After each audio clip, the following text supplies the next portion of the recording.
بسم الله الرحمن الرحيم الحمد لله رب العالمين وبه نستعين على أمور الدنيا والدين والصلاة والسلام على أشرف الأنبياء والمرسلين سيدنا ومولانا محمد وعلى آله وصحبه أجمعين.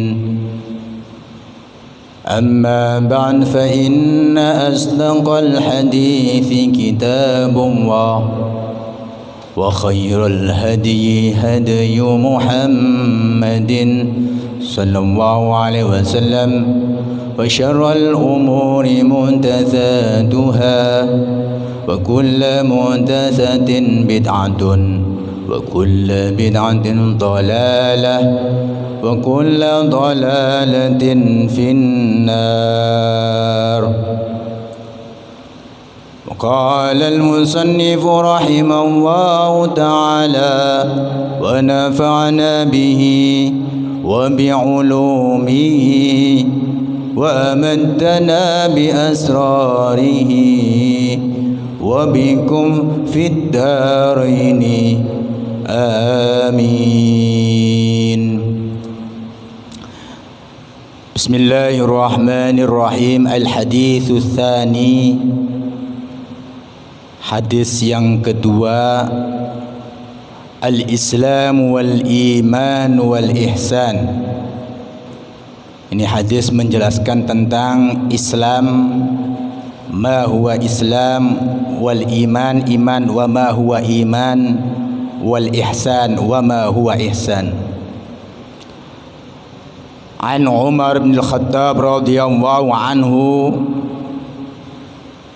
Hadis ini dari sahabat Umar bin Khattab radhiyallahu anhu, qala, berkata, bainama nahnu julusun inda Rasulillah sallallahu alaihi wasallam dzata yaumin. Sahabat Umar radhiyallahu an menceritakan dalam sebuah perkataannya beliau, suatu ketika manakala kita sedang duduk-duduk bersama Rasulullah sallallahu alaihi wasallam, berdampingan dengan Rasulullah sallallahu alaihi wasallam, ittala alaina, tiba-tiba muncul di antara kita yang sedang duduk-duduk itu rajulun, yaitu seseorang, syadidu bayanith thiyab, seorang ini di mana memakai pakaian yang sangat putih. Pakaiannya putih sekali, bersih, syadidu sawadi sya'ari, termasuk juga rambutnya hitam pekat. La yura alaihi atharus safar, dan tidak diketahui bahwa seseorang yang berbaju putih bersih sekaligus dengan rambut yang hitam pekat ini tidak tampak bekas bahwasanya dia dalam perjalanan jauh atau musafir. Wala ya'rifuhu minna ahadun. Dan terusannya cerita daripada sahabat Umar bin Khattab ini, tidak satupun dari kami para sahabat mengetahuinya. Siapakah seseorang ini? Tidak satupun dari kami mengetahui seseorang yang tiba-tiba muncul di hadapan Rasulullah sallallahu alaihi wasallam dengan pakaian putih bersih dan juga rambut yang hitam pekat. Ketika muncul di hadapan Rasulullah sallallahu alaihi wasallam, hatta jalasa ilan nabi, sehingga seseorang ini muncul dan langsung duduk di samping Rasulullah sallallahu alaihi wasallam. Fa asnada rukbatuhu ila rukbatai, fa asnada rukbataihi ila rukbataihi, dan menyandarkan suku dengkul. Jadi orang ini datang tiba-tiba di hadapan Nabi langsung, dan dengkulnya itu disandarkan kepada, jadi nempel di dengkulnya Rasulullah sallallahu alaihi wasallam. Wa wada'a kaffuhu ala fakhidaihi, dan orang tersebut meletakkan tangannya itu pada pikang apa pupu ya. Pikang itu apa? Pikang itu pupu ya, pupu. Pahanya Nabi. Jadi orang ini duduk langsung di hadapan Nabi, menempelkan dengkulnya sama Nabi, dan telapak tangannya ini menempel pada paha Rasulullah sallallahu alaihi wasallam. Dari model semacam ini kelihatan bahwasanya orang ini sangat akrab sekali dengan Rasulullah sallallahu alaihi wasallam. Toh begitu para sahabat tidak mengetahui siapa orang ini. Waqala, ketika seakan-akan akrab dengan Rasulullah sallallahu alaihi wasallam, orang ini berkata, orang yang menempelkan telapak tangannya kepada pahanya Rasulullah sallallahu alaihi wasallam ini berkata, "Ya Muhammad, Muhammad, akhbirni anil Islam." Beritahu kepadaku tentang Islam. Apa itu Islam? Jadi tiba-tibanya orang ini datang kepada Rasul dan langsung menyandarkan, yaitu suku dengkulnya dia kepada dengkulnya Rasul sallallahu alaihi wasallam, meletakkan telapak tangannya ke paha Nabi sambil bertanya kepada Nabi, "Ya Muhammad, akhbirni anil Islam." Wahai Muhammad, kabarkan kepadaku tentang apa itu Islam. Faqala Rasulullah sallallahu alaihi wasallam, dan Rasulullah sallallahu alaihi wasallam seketika itu ditanya tentang Islam, beliau bersabda dan menjawab, "Al-Islam, Islam itu anta syahada alla ilaha illallah wa anna Muhammadar Rasulullah." Rasulullah sallallahu alaihi wasallam menjawab, Islam itu adalah engkau menyaksikan anta syahada alla ilaha illallah, sebuah kesaksian bahwa tidak ada Tuhan selain Allah, wa anna Muhammadan Rasulullah, dan kesaksian bahwa Nabi Muhammad adalah utusan Allah. Yang dikenal dari kita adalah syahadatain. Ini syahadat, dua syahadatain. Ini masuk kepada rukun Islam. Terusannya sabda Rasul, wa tuqimas shalah, dan kau dirikan salat. Ai iqamatus shalah, mendirikan salat. Wa tu'taz zakah, dan kau berikan zakat. Wa tasuma Ramadan, dan berpuasa di bulan Ramadan. Wa tahujjal baita, dan berhaji, kamu berhaji ke Baitullah. Ini istata'ta ilaihi sabila, jika engkau mampu dalam pelaksanaan ibadah haji tersebut. Jadi Rasulullah menjelaskan bahwasanya Islam itu, pondasi Islam itu ada 5 perkara. Yang 5 perkara ini jika tidak terdapat pada seseorang, maka orang itu tidak dikatakan Islam ataupun orangnya dinamakan Muslim. Yang pertama, kesaksian, syahadatain. Seseorang apabila Islam maka diwajibkan dia ikrar, syahadatain, ikrar, menyaksikan penyaksian bahwa Allah Tuhan sebagai Tuhan dan Rasulullah sebagai Rasul, syahadatain.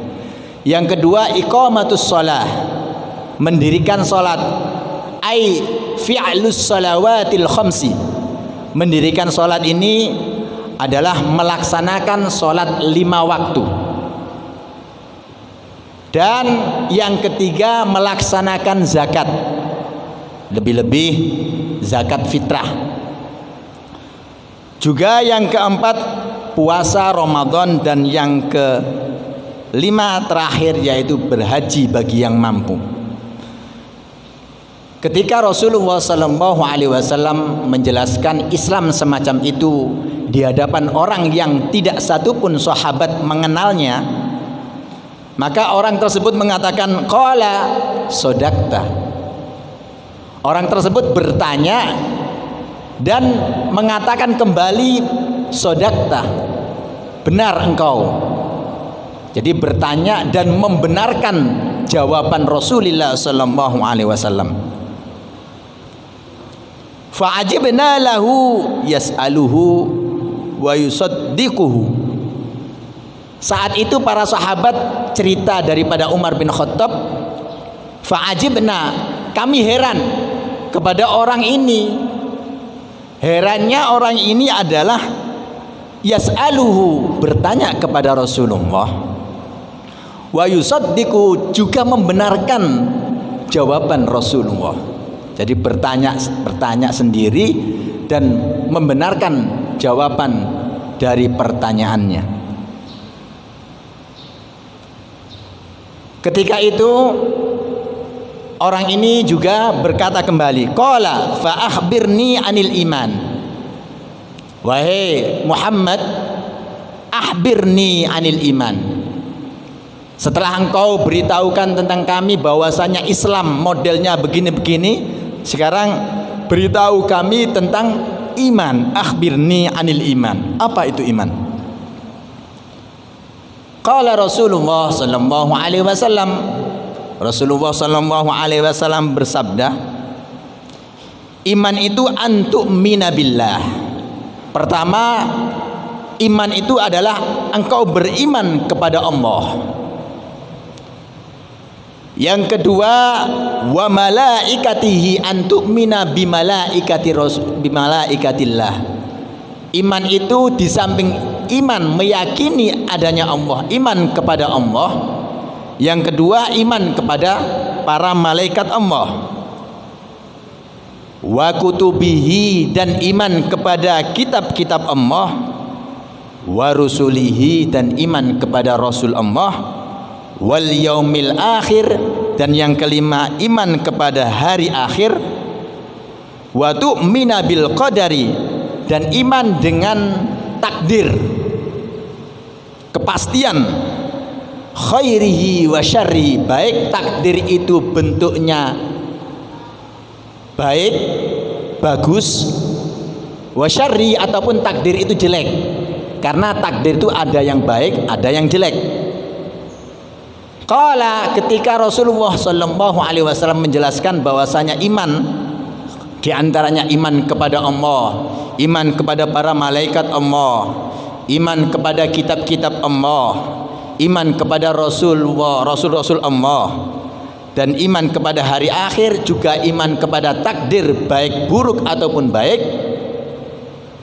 Maka orang tersebut sodakta, membenarkan kembali. Benar kamu wahai Muhammad, apa yang kau jawab benar.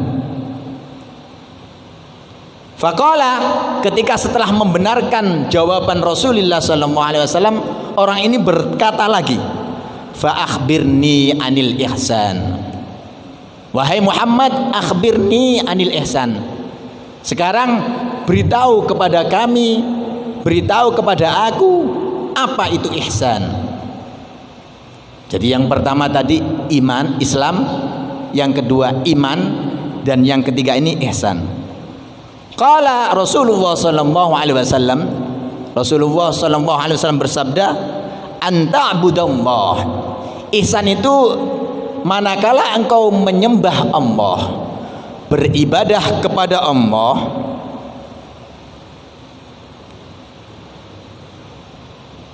ka'annaka tarahu.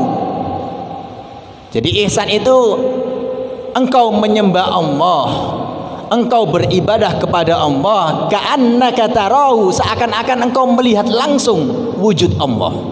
Itu ihsan. Fa illam yakun tarahu, apabila engkau tidak mampu melihat Allah, tidak mampu melihat wujud daripada Allah Subhanahu wa taala, fa innahu yaraka, maka kamu harus meyakini bahwa Allah yang melihat kamu. Jadi ihsan itu kata Rasulullah SAW adalah ketika kita menyembah Allah, beribadah kepada Allah, seakan-akan Allah di hadapan kita, seakan-akan kita melihat Allah.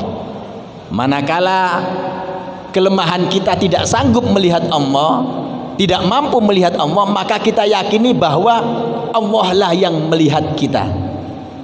Jadi ihsan itu intinya bahwasanya kita disuruh senantiasa optimis akan setiap yang kita lakukan, bahwa semua yang kita lakukan itu dalam penglihatan Allah Subhanahu wa taala. Saat itu setelah menjelaskan Rasulullah SAW, qala fa akhbirni anis saah. Setelah orang ini bertanya tentang ihsan dan dijawab oleh Rasulullah tentang ihsan, maka orang ini bertanya lagi, fa akhbirni anis saah. Wahai Muhammad, beritahu pada kami tentang hari kiamat. Anis sa'ah, hari kiamat. Hari kiamat itu apa?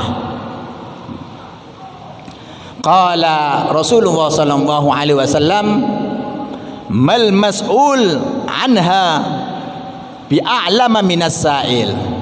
Rasulullah sallallahu alaihi wasallam mengatakan, tidaklah orang yang bertanya lebih tahu daripada orang yang ditanya.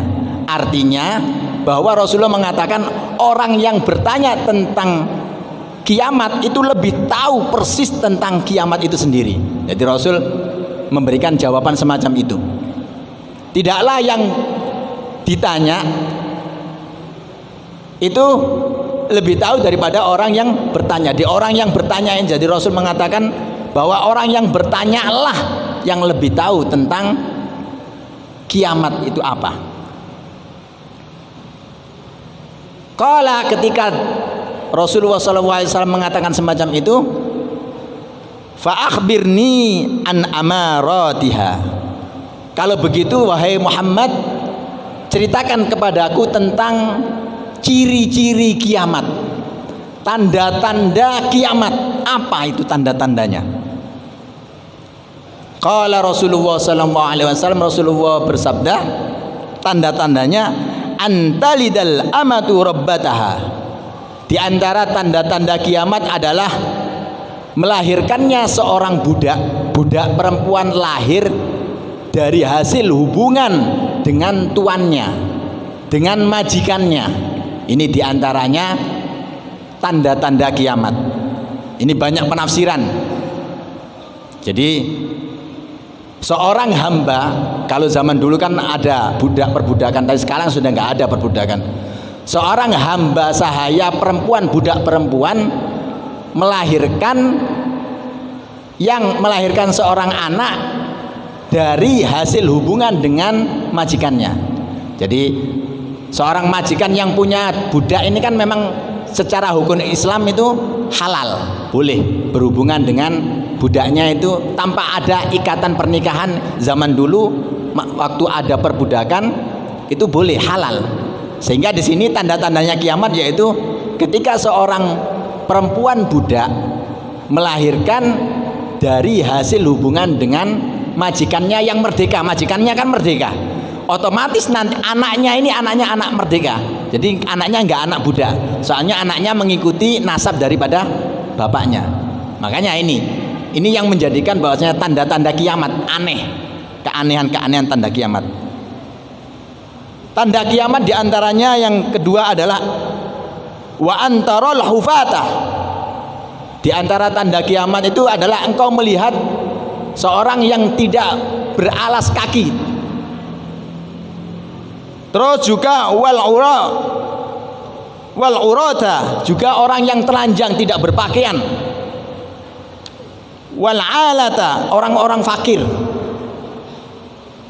ri'asyai, jadi orang pengembala, yatatawaluna fil bunyan, berlomba-lomba membangun bangunan yang tinggi. Artinya ini menunjukkan orang yang dulunya miskin papa, melarat, tahu-tahu berlomba-lomba membuat bangunan yang tinggi.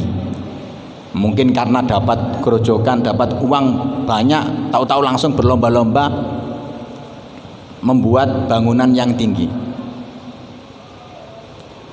Ketika Rasulullah SAW menjelaskan semacam itu, summan tolako, kemudian orang ini langsung pergi. Orang yang tidak diketahui identitasnya oleh para sahabat, tahu-tahu langsung pergi. Summan tolako, falabithtu maliyan, ceritanya Umar bin Khattab, dan kami berhenti sebentar, gak langsung pergi. Ketika kami berhenti sebentar, duduk-duduk dengan Rasulullah, pada saat orang itu langsung pergi, summa qala Rasulullah SAW, Rasulullah bersabda, ya Umar, wahai Umar, atadri manis sa'il, hai Umar, tahukah kamu siapa yang tadi bertanya kepada aku tadi? Tahukah kamu siapa sosok yang bertanya tadi? Bertanya dengan pertanyaan dan menjawab, membenarkan jawaban saya. Kamu tahu nggak siapa orang itu? Qultu, Umar berkata, aku berkata, Allahu wa rasuluhu a'lam, hanya Allah dan Rasulnya lah yang tahu. Qala Rasulullah SAW bersabda, fa innahu Jibril, itu tadi adalah malaikat Jibril, atakum yu'allimukum dinakum. Jadi tadi itu orang yang membuat anda, kalian semua para sahabatku penasaran, itu adalah malaikat Jibril yang datang kepadamu untuk memberikan pengajaran, memberikan ilmu kepada kamu tentang agama. Rawahu Muslim. Hadis ini diriwayatkan oleh Imam Muslim. Inti daripada hadis ini ada tiga komponen yang harus dimiliki seseorang manakala orang itu bisa dikatakan keislamannya sempurna. Kamalu islamil mar'i, jadi seseorang itu bisa dikatakan Islamnya sempurna manakala Islamnya itu memenuhi tiga komponen. Pertama, orang ini benar-benar bisa melaksanakan, merealisasikan rukun Islam sesuai dengan tuntutannya, sesuai dengan kemampuannya. Jadi rukun Islam, pelaksanaan ibadah zahir.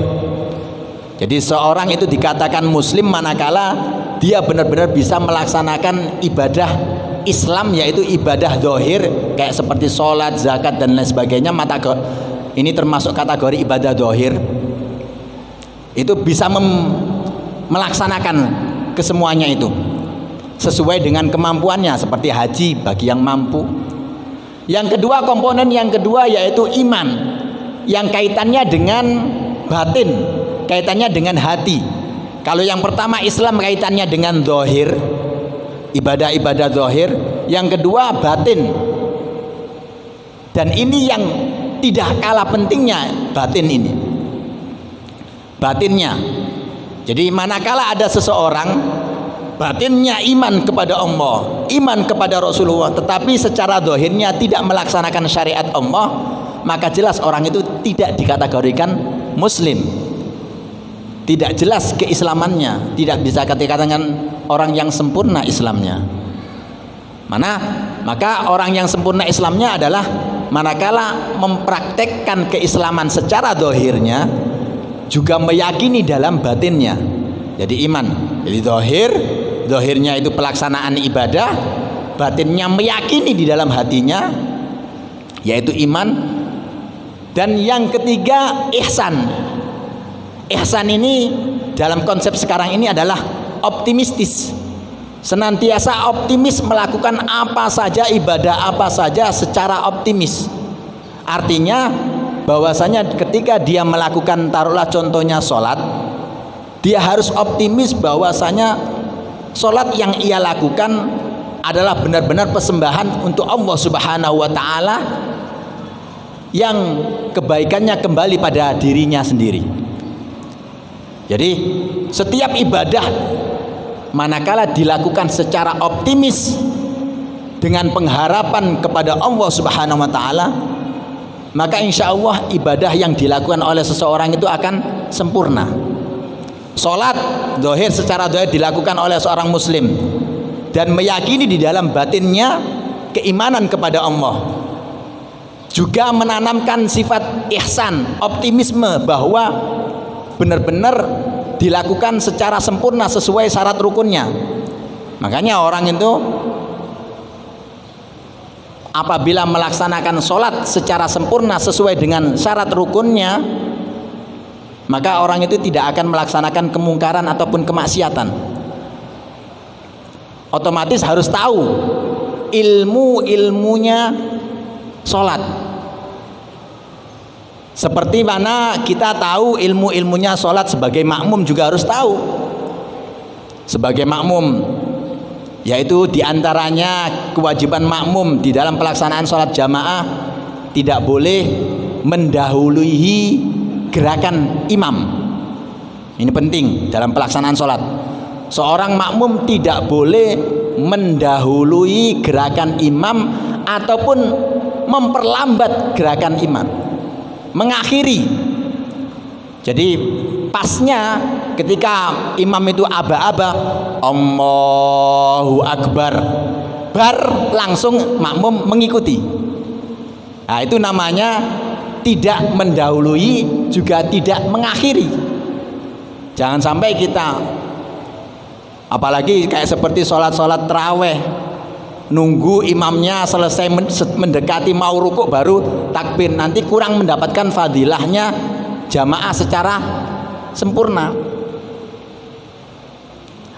Malah bisa dikatakan dapat jamaah apa itu ganjaran makmum masbuk, manakala kita datang sama-sama berserta imam, terus takbirnya nunggu imam menjelang rukuk baru takbir, itu nggak dapat fadilahnya berjamaah secara sempurna, malah masuk kepada makmum masbuk, itu nanti nggak sempurna.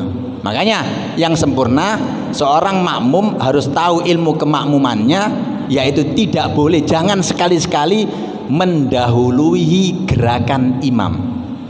Caranya imam selesai langsung diikuti, Allahu Akbar, baru Allahu Akbar, Sami Allahu liman hamidah, baru Sami Allahu liman hamidah. Juga jangan barengi imam. Bahkan dalam sebuah hadis dijelaskan, siapa saja seorang makmum yang mendahului gerakan imam, mendahului apapun gerakan imam, maka nanti di akhirat dijadikan kepalanya kepala khimar. Walaupun dia berjamaah tapi sering mendahului imam, nanti di akhirat itu dijadikan kepalanya kepala khimar. Jadi ini, makanya kita perlu mengetahui keilmuan ilmu sholat, ilmu dalam berjamaah, agar pelaksanaan ibadah sholat kita itu benar-benar sempurna, mendapatkan fadilah jamaah secara sempurna. Nah itu, nah, alhamdulillah kita sekarang sudah masuk kepada nanti malam yang ke-14. Malam yang ke-14 diantaranya fadilahnya orang sholat tarawih adalah yashhadu al malaikah. Jadi orang yang melaksanakan sholat tarawih pada malam yang ke-14 nanti malam itu, para malaikat menyaksikan bi annahu qad shalla tarawih.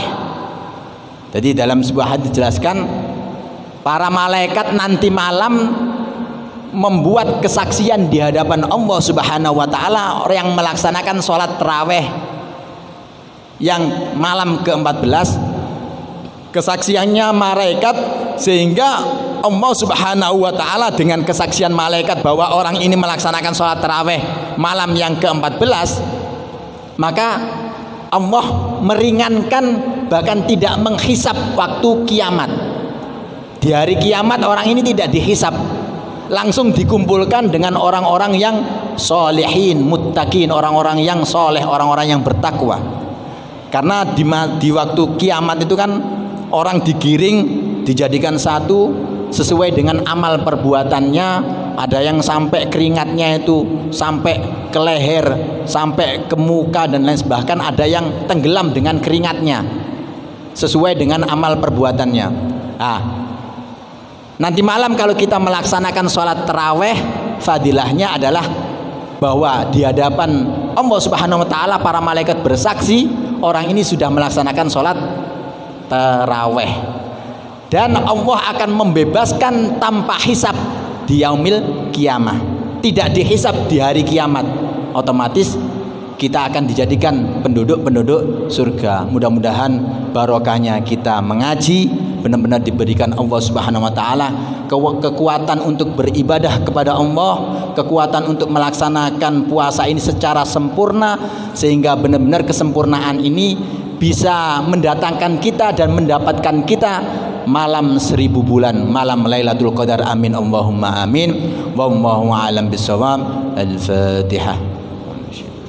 Bismillahirrahmanirrahim. Alhamdulillahi rabbil alamin.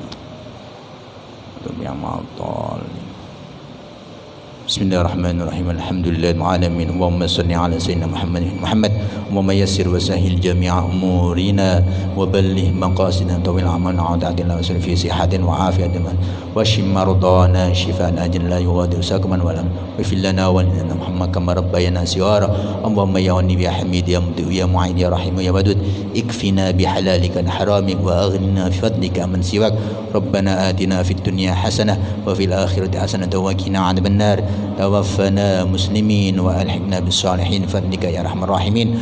Allahumma ij'alna wa auladana wa dhurriyyatina wa talamidana wa man awsana bid du'a min ahli al-ilmi wal khair wa la taj'alna wa iyyahum min al-jahli wad dhair. Barik Allahumma lana fi syahr Ramadan, barik Allahumma lana fi syahr Ramadan, barik Allahumma lana fi syahr Ramadan.